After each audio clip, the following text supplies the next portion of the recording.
I thought I'd do an FAQ video. The 5 top questions that I get asked on almost all of my videos, being a page that focuses on the theory that Taylor Swift is queer and has secretly been dating Lily Donaldson. This is the one that I get asked the most, so let's just start there.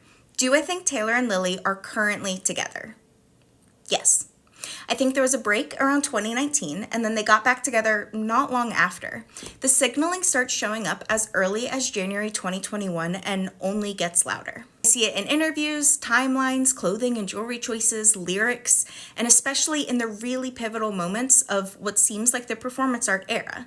So to me, Lily and this relationship feels like a major thread in the story she's telling. And this next question is always loaded in this fandom, mostly because one era was very loud in public and the other was intentionally quiet. What about Carly? I'm going to be so honest with you, my first reaction to this comment is always, what about her? I think Taylor and Carly were mutually beneficial PR for each other's brands and business ventures. I think there was some kind of situationship between 2014 and 2015 while Carly was also juggling Josh. But any Taylor romance was over by 2015 ending, and then they finished out any contractual or public-facing obligations with a handful of other moments. At this point, I think everyone has moved on and is on good terms. They both still leverage that link, but in different ways. And Carly does it a little bit more. It tells different stories, and it maintains a specific audience and narrative. Next question is, why hasn't she come out yet? And that's not really a question for this page. I kind of assume everyone here already understands that Taylor is queer, and I don't feel the need to relist or re-argue that from scratch.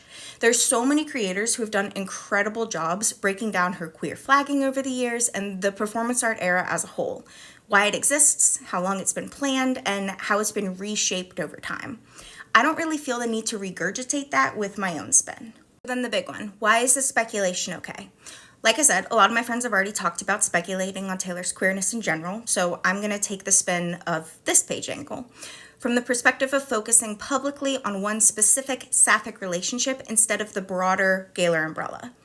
If you believe she's queer and you believe she's doing performance art, then there's some type of end goal. And when it's finally exposed, one of 3 things will be true. She's actually with Travis, she's single, or she's in another relationship. Travis feels extremely unlikely for so many reasons. Being single is possible, but I don't think that's the story her lyrics are telling, which leaves a relationship, and realistically, not a brand new one. Who is starting a fresh relationship while planning and performing all of this over the past few years? That means the person is either completely unknown to the public or a former speculated muse. And because we can trace so many of her lyrics back to a decade-long on and off connection, that narrows the field a lot. And for me, the only answer that makes sense is Lily. I wish I could just put y'all in my brain and show you how clearly all the signals point to her. But the real question people are asking is, why is it okay to talk about this now? And the best way I can explain it is with a puzzle metaphor. It's the framework I use to make all of this make sense, so just give me 30 seconds.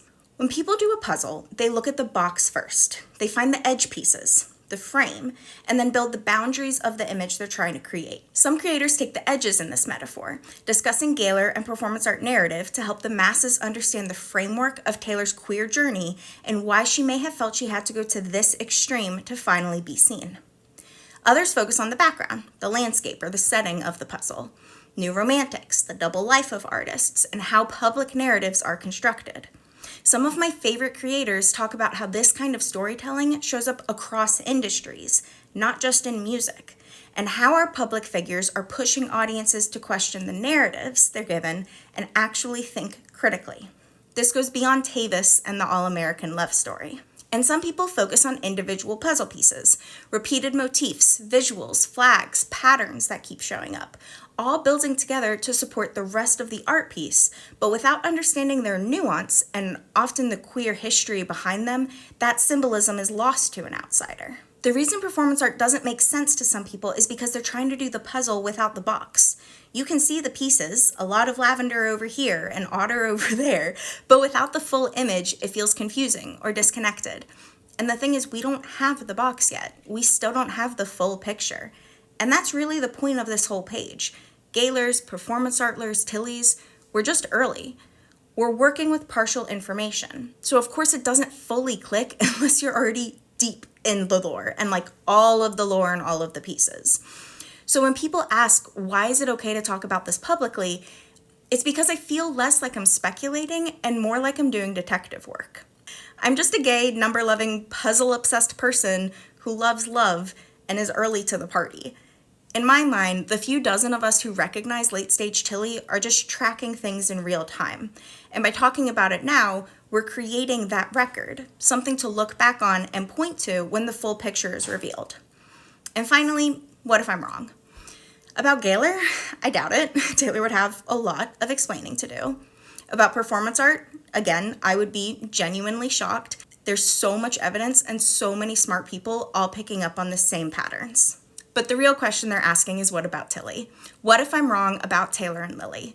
And I will say this without any bitterness or defensiveness. Okay, I admit when I'm wrong. I'll be confused, but you know, what else is new?